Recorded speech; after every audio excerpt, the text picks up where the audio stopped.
حضرت عیسیٰ بن موسیٰ ہاشمی اپنی بیوی سے بہت زیادہ پیار کرتے تھے۔ ایک دن 14ویں رات کا چاند چڑھا ہوا تھا۔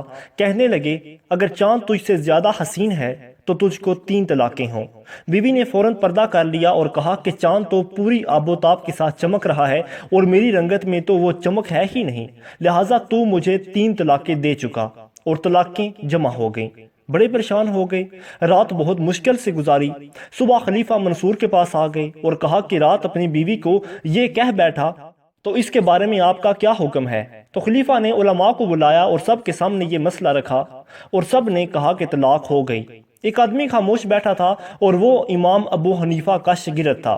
سب نے کہا کہ طلاق تو ہو گئی۔ منصور پوچھنے لگا کہ تم نہیں بول رہے؟ تو اس عالم نے سورہ 3 کی آیت تلاوت کی اور کہا کہ میرے رب نے کہا کہ میں نے انسان کو سب سے زیادہ خوبصورت بنایا ہے۔ فرمایا کہ چاند جتنا بھی زیادہ خوبصورت کیوں نہ ہو اور یہ کتنی ہی کالی کیوں نہ ہو، انسان ہونے کے ناطے یہ چاند سے زیادہ حسین ہے۔ تو خلیفہ منصور نے کہا، جاؤ اپنی بیوی سے کہو کہ کوئی طلاق نہیں ہوئی اور تم پریشان ہونا چھوڑ دو۔